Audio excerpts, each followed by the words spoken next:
Buenos días.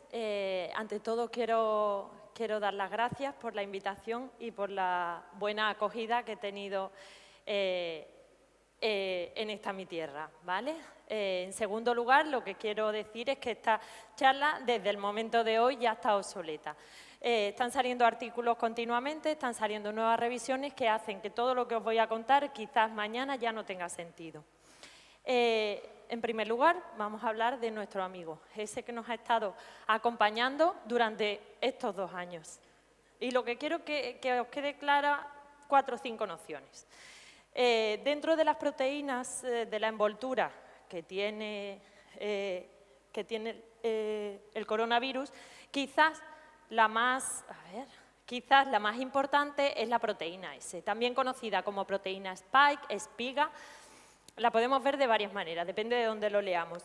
Esa proteína tiene 2 dominios, un dominio S1 y S2. Y dentro del dominio S1, en la zona N-terminal, tenemos una zona que se llama RBD, ¿vale? 4 cosas fundamentales. Os voy a explicar un poco cómo entra el virus en las células. Tiene 2 maneras de hacerlo, siempre a través del receptor de la enzima convertidora de angiotensina, ¿vale? A ver, os señalo. Aquí están los 2 dominios de los que os he hablado, el S1 y el S2, y la zona del RBD, ¿vale? Entran en contacto con el receptor de la enzima convertidora de angiotensina y a través de 2 proteasas muy importantes, la proteasa furina y la TMPRSS2, hacen primero que se escinda la parte S1 y S2 y luego la parte S2. Eso provoca cambios conformacionales en ambas membranas que permiten que el virus fusione su membrana con la de la célula receptora y elimine el material genético dentro de la célula. Luego tenemos otra manera de entrar el virus, que es a través de la endocitosis. Pues igual, se une la espiga con el receptor de la enzima convertidora de angiotensina, se unen las 2 membranas a través de la L-catepsina y libera el material genético. Una vez, aunque esto parezca muy enrevesado, son 4 conceptos. Una vez que el material genético está dentro de la célula, esto es importante, se ponen en marcha dos respuestas fundamentales. La respuesta antiviral, en la que el interferón 1 es muy importante, y luego la respuesta inflamatoria, ¿vale? Una célula de células de citoquinas proinflamatorias que irán a destruir el virus. Si esto no es suficiente, que sería la inmunidad innata, se activaría la inmunidad adaptativa, ¿de acuerdo? A través se presenta el antígeno, las células presentadoras de antígeno, se madura, se presentan las células T. Las células T maduras se diferencian y se pone en marcha la respuesta humoral y celular. Y una vez que tenemos claros 4 o 5 conceptos, vamos a empezar a hablar de la clínica de nuestros pacientes, los que nos han llegado a la consulta. Tenemos síntomas agudos. Cuando los pacientes que han venido a nuestra consulta pueden venir desde asintomáticos hasta acabar con la muerte, por desgracia. Lo más frecuente es que vengan con tos, fiebre, cansancio, pero también alteración del gusto, del olfato, congestión nasal, secreción nasal, dolor de cabeza, de garganta, diarrea, fatiga, dificultad para respirar. De lo más frecuente que hemos visto, y quizás estas placas son las más frecuentes que nos hemos encontrado, la neumonía intersticial. Todo el mundo está familiarizado, por desgracia, con este tipo de placas, que puede acabar en un distrés respiratorio agudo, por desgracia.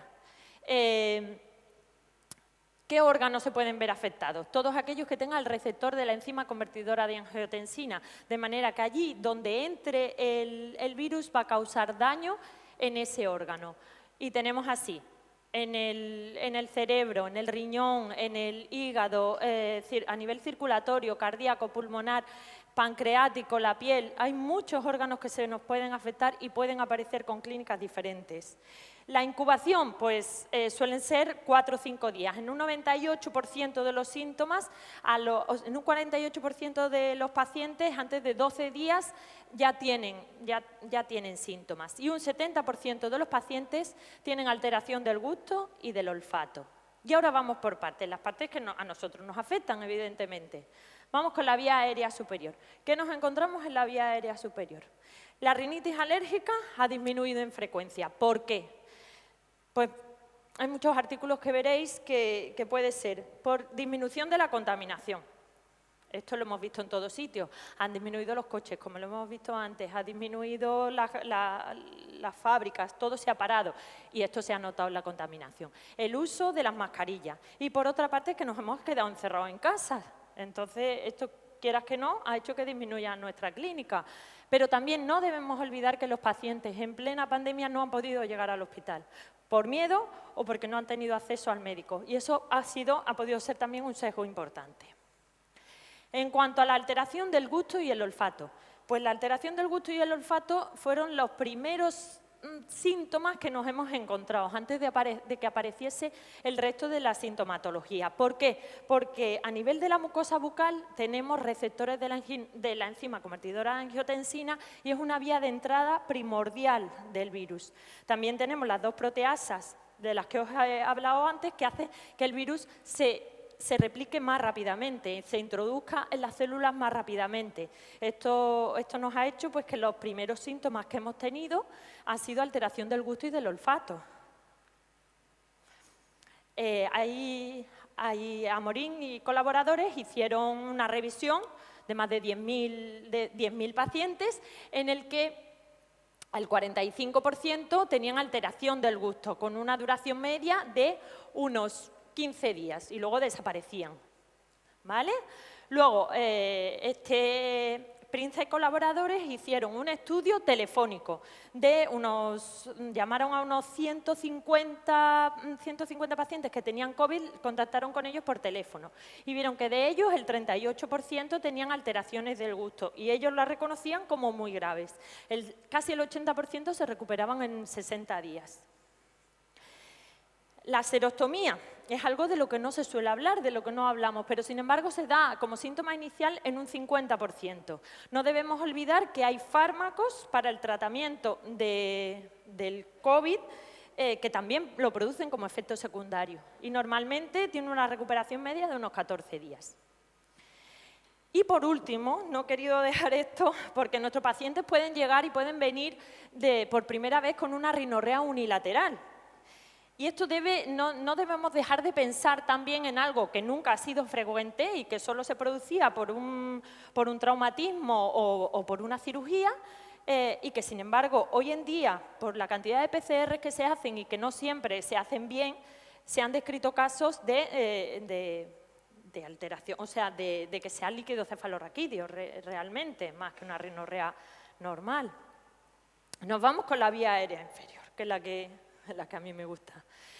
En teoría, ¿qué pasaba en teoría? Pues en teoría los asmáticos antes de que pasara, al principio de todo esto estaban muertos de miedo. ¿Por qué? Porque siempre que hay una exacerbación en cuestión de asma, siempre hay una infección de vías respiratorias virales de por medio. Entonces, al principio parecía que iban a ser los más afectados. Pero ¿qué ha pasado con la realidad? La realidad es que no se ha demostrado que haya mayor prevalencia de mortalidad, ni de enfermedad, ni de hospitalizaciones en asmáticos. ¿Y esto por qué? Puede ser, os parecerá un poco lío, pero es una diapositiva que si la entendemos nos puede ayudar mucho. A ver, como os he explicado, el virus entra y libera una serie de células proinflamatorias. Hace que los macrófagos y los neutrófagos se dirijan hacia el lugar de la infección y hay un montón de células de citoquinas proinflamatorias en la zona, ¿vale? Esto por una parte. Luego se pone en marcha la inmunidad adaptativa, ¿vale? En la que la célula presentadora, el antígeno del COVID, se presenta a través de la célula presentadora de antígeno a las células T y estas maduran en una respuesta TH1, TH2 y TH17. Genial. ¿Qué pasa con los alérgicos? ¿Vale? Pues el alérgeno es presentado a la célula presentadora de antígeno, ¿vale? Y la célula T se diferencia hacia una respuesta TH2. ¿Qué pasa en los alérgicos para que ellos puedan reaccionar menos? ¿Vale?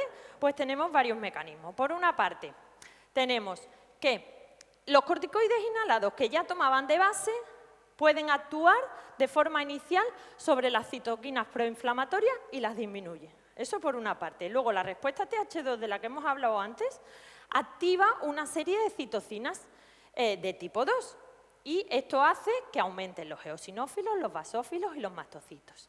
Los eosinófilos, a través de sus ribonucleasas, hacen una acción antiviral, ¿vale? Eso por otra parte. Y luego, la respuesta TH2 hace que funcione unos T reguladores que podrían inhibir la respuesta TH2, TH1 y TH17, ¿vale? Del virus. Por otra parte, esto es potenciado también por nuestra terapia, por nuestra inmunoterapia y por los monoclonales anti-GE, ¿vale? O sea que eso podría, si entendemos un poco esta gráfica, podríamos ver por qué nuestros pacientes alérgicos han reaccionado menos. Eso en cuanto al asma. En cuanto al EPOC y a la enfermedad pulmonar intersticial, sí es verdad que ellos se han enfermado más, han tenido enfermedad más grave, pero realmente la mortalidad ha sido similar al resto de la población. Por lo tanto, tanto la prevalencia como la gravedad y el pronóstico, la prevalencia ha sido menor, la gravedad ha sido menor y tenían un pronóstico mucho mejor nuestros pacientes asmáticos. La prevalencia de los pacientes asmáticos con COVID ha sido similar o menor al resto de la población. Por lo tanto, el asma no parece ser un factor de riesgo para el COVID, para ingreso en UCI o para muerte. Otra cosa es el índice de masa corporal, como le pasaba aquí a la paciente que nos han comentado antes. Cuando hay un índice de masa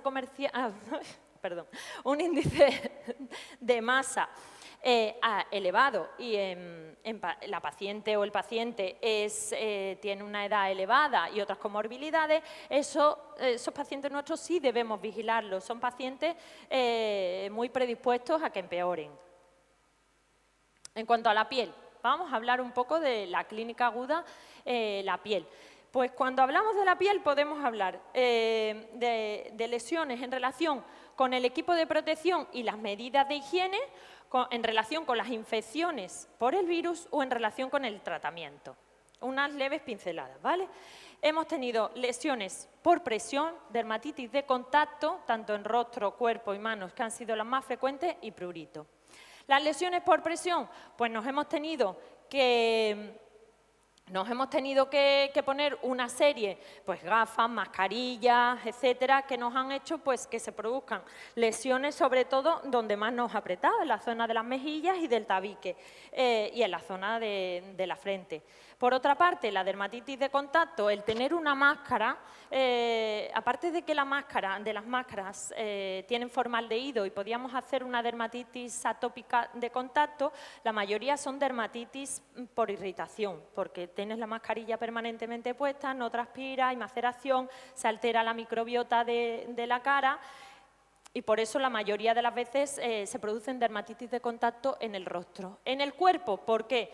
En el cuerpo porque hemos tenido EPIs, hemos tenido muchísima protección y eso lo hemos tenido durante muchísimas horas. Pues igual, eso puede afectar y producir una dermatitis. En las manos, ¿por qué en las manos? En las manos nos hemos estado lavando continuamente con sustancias que eran muy irritantes. Eso ha hecho que se produzcan muchísimas dermatitis en manos, aparte de el tener los guantes permanentemente puestos sin posibilidad de transpiración. Y el picor. La urticaria por presión no es una urticaria que se haya dado con frecuencia, pero hay que hablar de ella. Y luego podemos tener exacerbaciones, que también lo hemos visto, de enfermedades cutáneas persistentes, como la dermatitis seborreica, el acné, la rosácea, y siempre por haber tenido la mascarilla permanentemente puesta, con alteración de la microbiota, que es muy importante en estas enfermedades, con falta de transpiración, etcétera. Y luego pueden aparecer una serie de lesiones o enfermedades nuevas, como pues una foliculitis de estar permanentemente con el traje, o de las calzas, incluso micosis en los pies. La incidencia de las lesiones por infección por SARS-CoV-2 pues es muy variable. Hay múltiples estudios que dicen que hasta un 30%. Suelen darse más en hombres de unos 50 y tantos años Y se dan sobre todo la zona del tronco y zonas distales. Es lo más frecuente y se suele curar en unos 10 días. Las lesiones más frecuentes, pues aquí tenéis un poco la incidencia. Lo que nos tiene que quedar es que lo más frecuente son las lesiones maculopapulares, seguidas de lesiones urticariales o sabañones, pseudosabañones. Y suelen aparecer a la vez o después que el resto de la sintomatología, ¿vale? En raras ocasiones aparece antes. En cuanto, os digo 4 nociones de cada una. El exantema maculopapular es el más frecuente, puede aparecer en niños y en pacientes asintomáticos y es inespecífico, ¿vale? Las lesiones de urticaria igual pueden aparecer en niños en periodos asintomáticos y suelen darse en la zona del tronco y zona superior. Las erupciones vesiculares se suelen dar, Las erupciones vesiculares se suelen dar en el tronco, en gente de mediana edad y son parecidas, algunas son parecidas a las lesiones de la varicela. En cuanto a las lesiones acrales, las lesiones similares a los sabañones o parecidas a los sabañones, pues se daban sobre todo pues eso, en las zonas distales, se han dado mucho en los niños y en jóvenes como primera y única manifestación del COVID, no han tenido mayor importancia, se han quitado solas y no han necesitado tratamiento.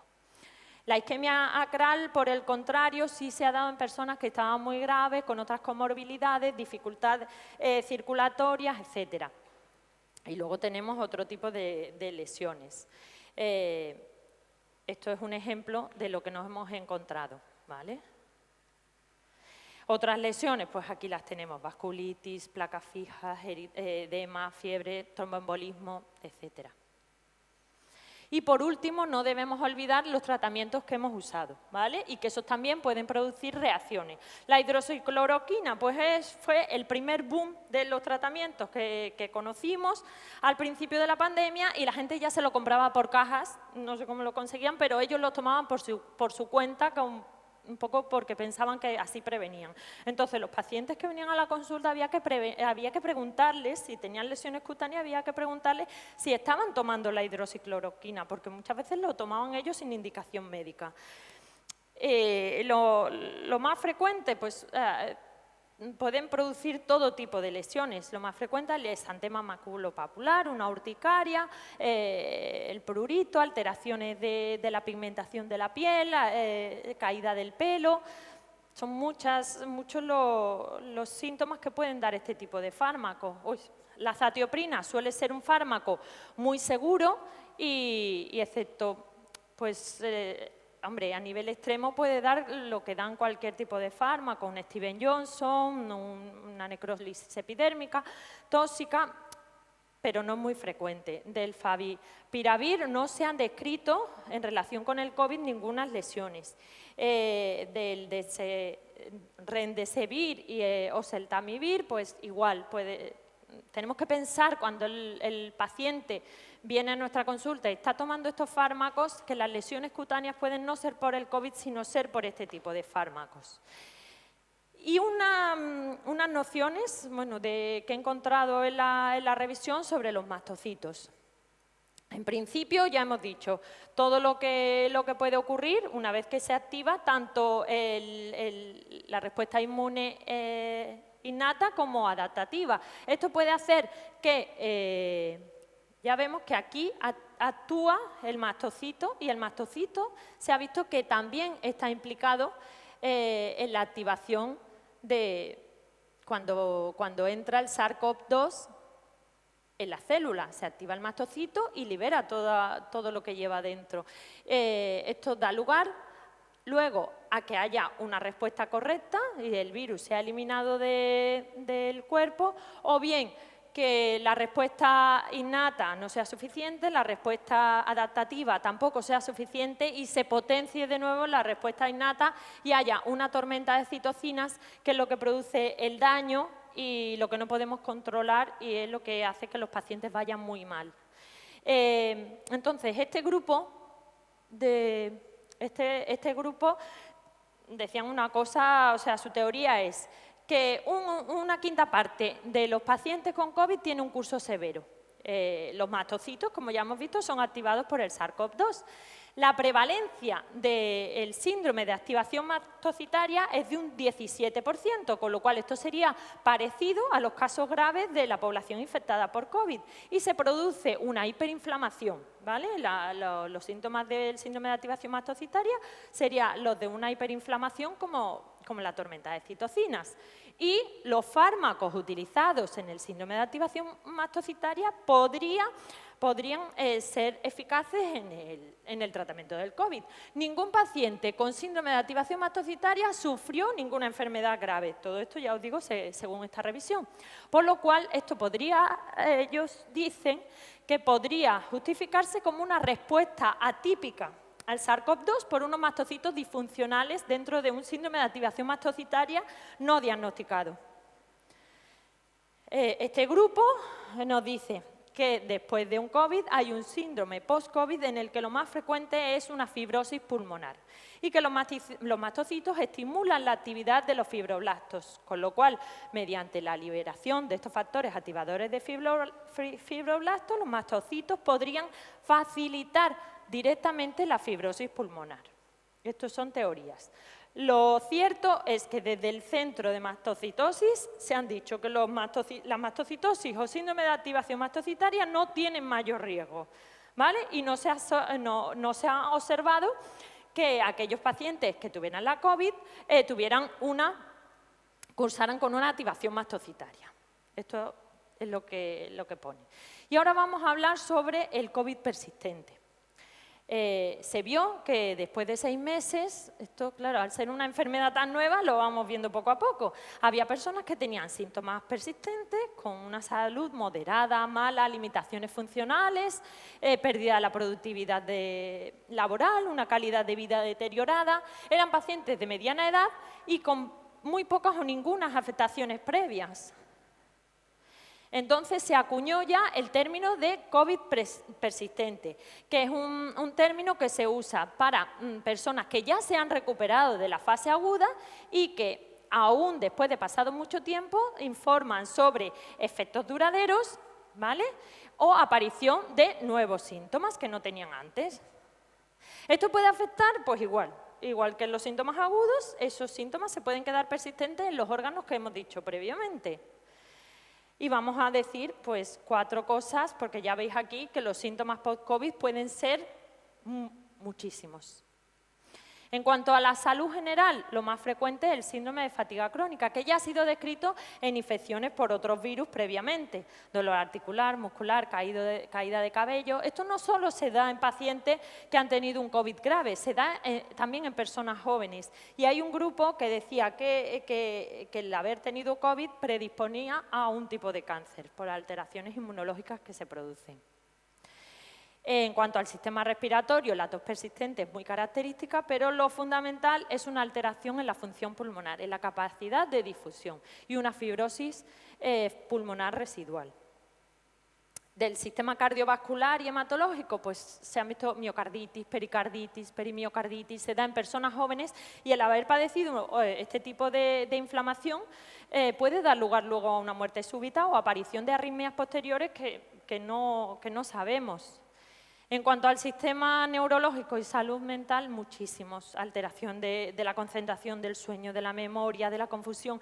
Hay un grupo que dice que las alteraciones del olfato y del gusto serían un antecedente a la aparición de luego enfermedades neurodegenerativas como la esclerosis múltiple o el Parkinson. Y luego enfermedades psiquiátricas como el estrés postraumático, la depresión, la ansiedad, trastornos obsesivos, el insomnio, muchísimas. Dentro del sistema ORL, pues lo que hemos dicho, la disfunción olfativa y del gusto. Pero es que esto ya lo vemos, cuando hay gente que tiene un cuadro gripal y se queda sin gusto, sin olfato, de forma indefinida, o sea que esto ya se ha visto por otros virus y la odinofagia pues también. del sistema. Por último, el sistema endocrino reproductivo, se ha visto casos de tiroiditis, daños pancreáticos que luego han acabado con una diabetes, daño testicular, porque los testículos también tienen receptor de la enzima convertidora de angiotensina y eso podría hacer que aumentara la infertilidad de este tipo de pacientes. ¿Dónde se da? Pues lo más frecuente, la frecuencia es variable. Lo más frecuente es que aparezca dolor torácico, fatiga, disnea, tos, esputo.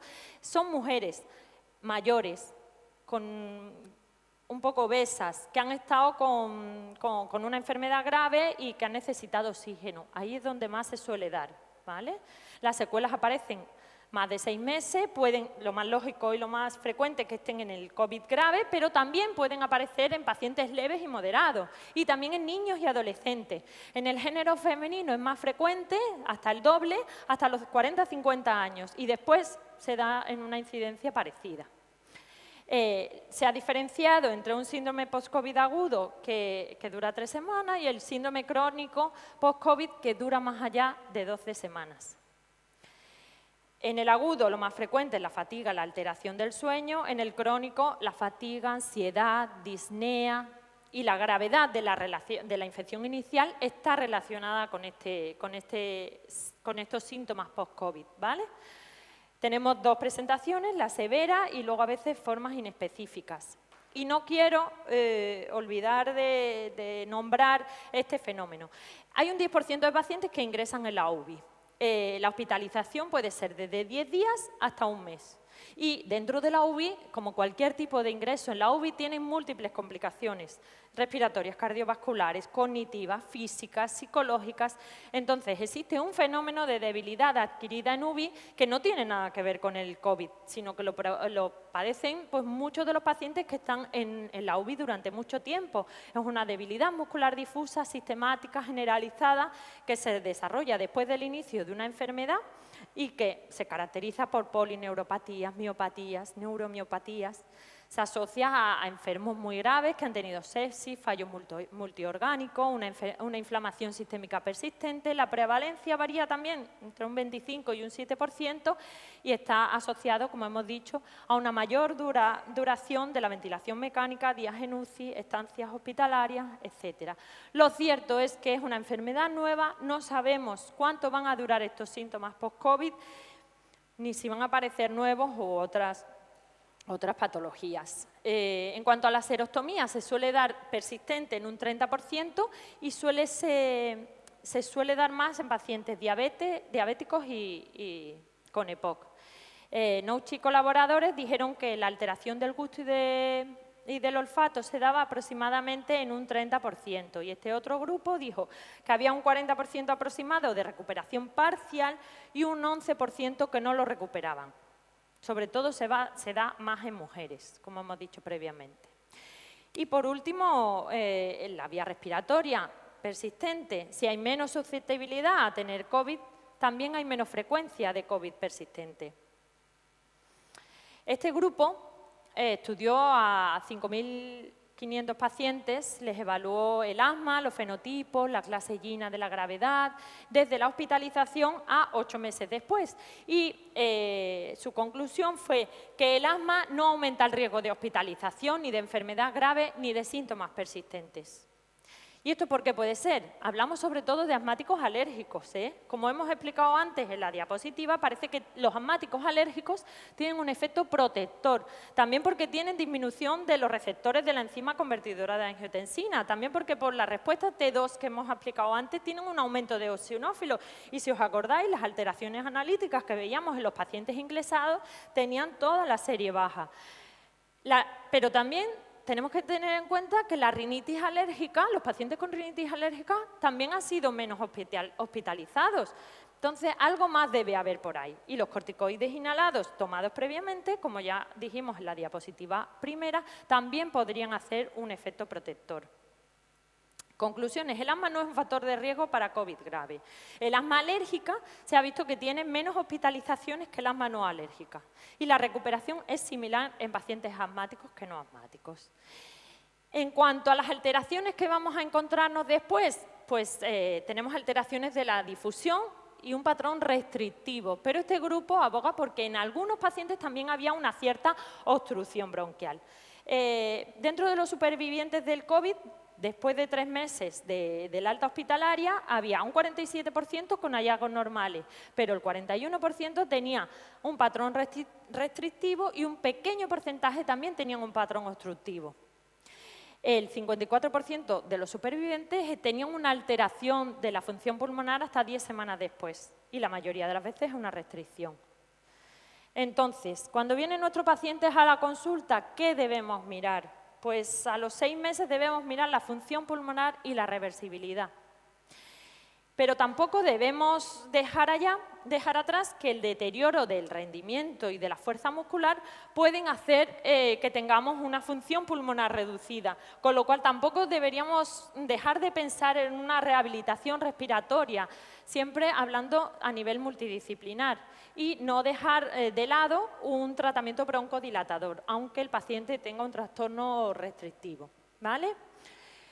Por último, no debemos olvidar los nuevos síntomas psiquiátricos. Se han empeorado enfermedades mentales preexistentes, ha habido un estrés de los cuidadores afectados, miedo, ansiedad a enfermarse, a morir, que esto ha desencadenado un colapso mental, depresión, ansiedad, un síndrome que es el conocido como síntoma de trastorno de estrés postraumático. Y este grupo ha estudiado que los pacientes alérgicos tienen mayor reacción psiquiátrica al estrés de la pandemia. Quizá por lo que hemos dicho antes, tenían más miedo de que fueran ellos, una vez que se contagiaran, fueran mucho peor que el resto de los pacientes. De todas maneras, hay muchas guías ahora en el mercado por si queréis mirar las manifestaciones post-COVID, ¿vale? Y gracias por todo.